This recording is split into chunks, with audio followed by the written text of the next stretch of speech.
Library stuff, so please come on. Well, you can tell how organized we are, you know. I'll Don't go change back from and there. tell your friends, and we have one gentleman who needs to leave early too. Okay, so, Okay, so the organization is seeking to add a new program to its historical series this year. The series is called The Ordinary People, Extraordinary Accomplishments, which depicts the unique contributions of St. Mary's County citizens since 1634.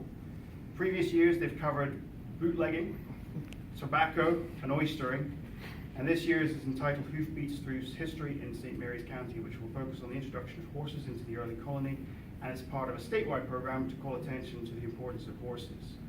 The funds we are giving will help contribute to creating exhibits, as well as for the contract for the film production.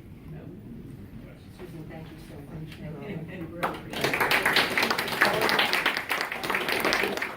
And we need to get a project opportunity out too, because he has to leave, yeah.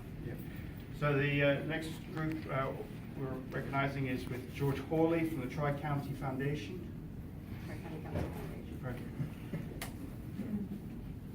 This organization has a project called Project Opportunity, and it basically helps as a free entrepreneur training program in Maryland, serving veterans who wish to start or expand their small businesses. The funds we're giving will help go towards supporting those who are going to have classes down in southern Maryland. Thank you very much.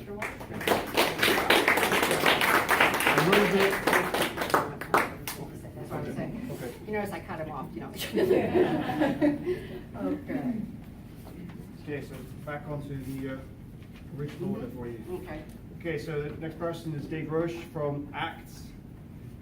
He ended up remodeling his kitchen, so I'm calling it. Okay, very good. Sam Your Brown. name? Sam Brown. Sam President. Brown, very wonderful. Thank you for being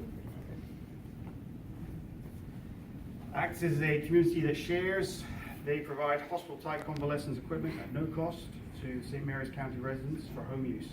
The funds we are giving will help to purchase new convalescence equipment, purchase parts for existing equipment, and help maintain their very large warehouse they have for that equipment.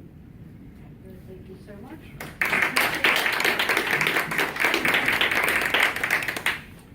Next is Howard Thompson from Christmas in April.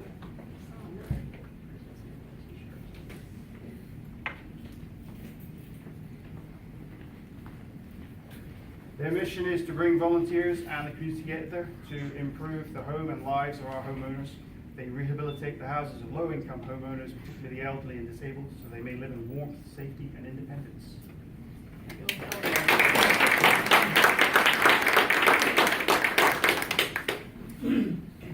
Next person is Dr. Jay Lipoff from the Foundation for Heroes. This is one of the new organizations that we're helping to support. Their aim is to reinforce a path for a positive future by promoting the superhero inside every child, and perhaps secretly inside those adults too. The grant will help with providing gifts to children, such as games, coloring books, and action figures, as well as assisting in the administrative costs for visits to see children up at the Johns Hopkins Children's Center, or veterans, wounded warriors, and their families as well.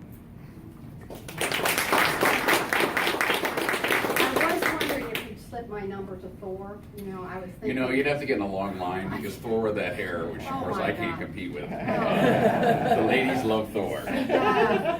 Unbelievable. Give me the hammer. I'll send them a Okay. message. Right along. Another new organization with Becky Stevens from the Friends of Cedar Lane.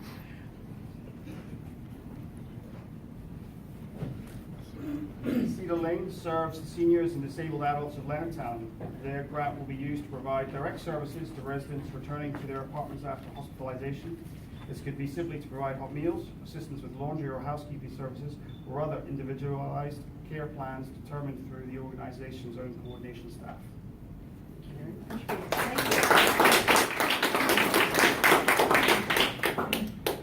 Next is Christine Barber and Karen Stone from the Friends of St. Clements Island and the Piney Point Museums. Their organization provides support to the museums through educational programs. This summer, the organization is looking to run an arts program that will give elementary and secondary school-aged children the opportunity to learn basic arts concepts through weekly classes. The grant will also be used to fund this program, with a portion of the grant going to provide scholarships to those youth who would otherwise not be able to participate. as part of the organization's commitments to make their programs accessible for all members of the community.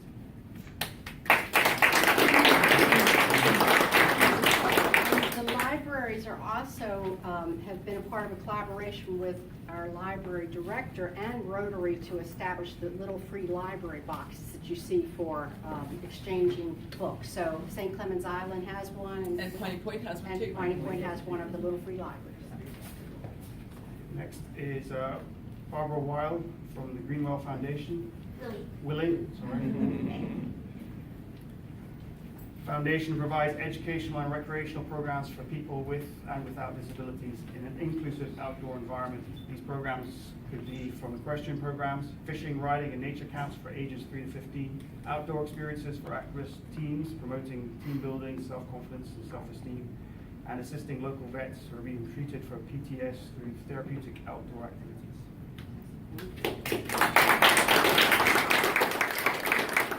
Greenwell has a proposal to our club about a project that kind of exceeds this funding level, and we're looking at as a possibility a grant that we would match with our district for Rotary, which of course is in Maryland, in terms of matching funds to doing even more significant special projects. So keep that in mind. It's not just these grants.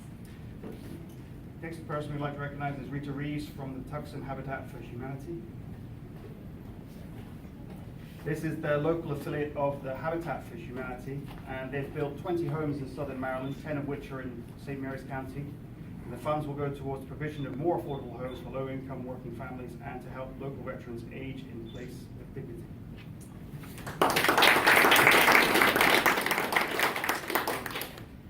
Next person, Sherry St. Clair from Helpful Hooves. Very simple, it's all in that title. They help to improve the lives of persons with disabilities through the use of horses and equine activities.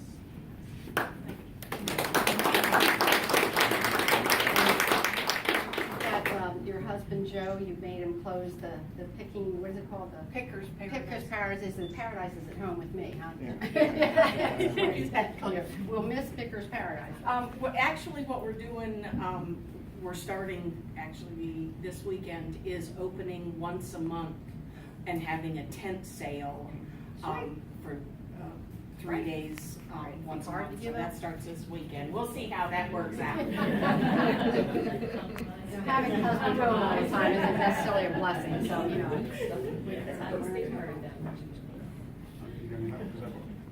Which one? You want? Eve Love next from the Historic Society.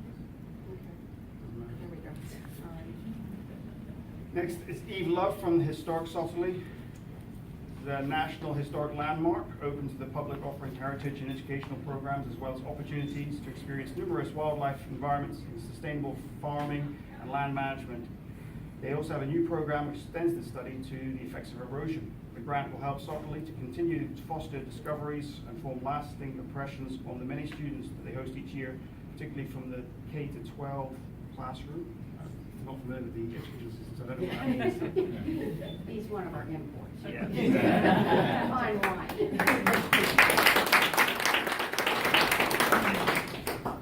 Next is Rocky Woodburn from the Leonardtown Volunteer Rescue.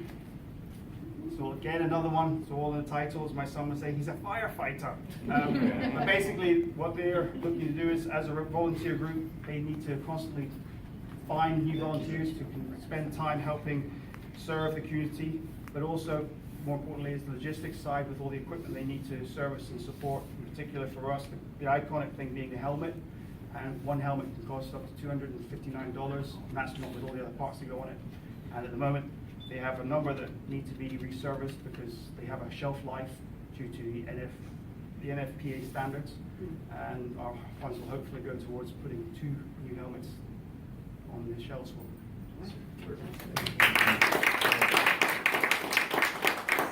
This is the cost of accessorizing, you know, we understand. Okay, so the next person is Susan Brookbank from the Literary Council of St. Mary's. This is another new organization for us to be supporting. They have volunteers that help adults with reading comprehension, writing, and basic math using the Laubach method of one-on-one tutoring. They also work with students who need to learn the English language, and the grant will go to purchase a various group of a variety of word-by-word picture dictionaries and other teaching essentials.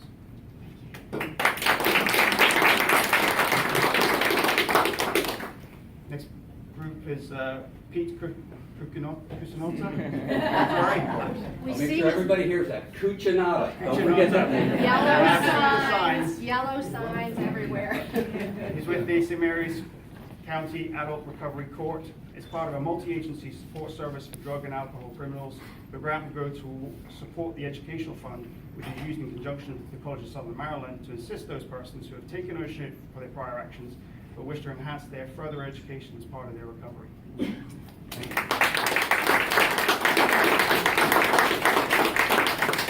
Next person is Mary McGlynn from the St. John's Charitable Society. They provide financial assistance to those in need, regardless of religious affiliation.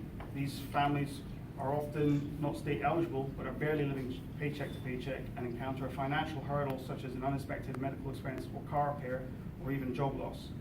St. John's doesn't provide the cash directly to them, but offers to pay the individual companies on behalf of the family or the individual, helping to bring hope to those who feel hopeless and a realization that others do care about their situation and are willing to assist.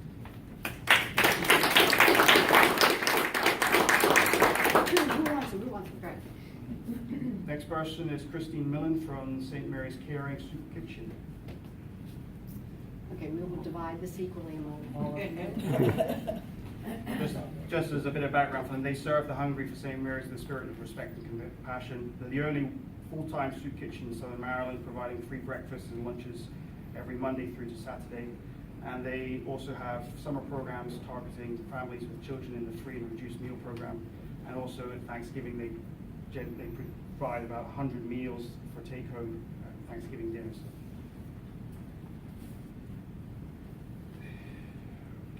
And the last but not least, I think, is Mike Brown from the Unified Committee for Afro-American Contributions. Increase understanding of and foster the African-American contributions to the history and development of St. Mary's County, while advocating for improvements in health, education, and the community building for all citizens of St. Mary's County.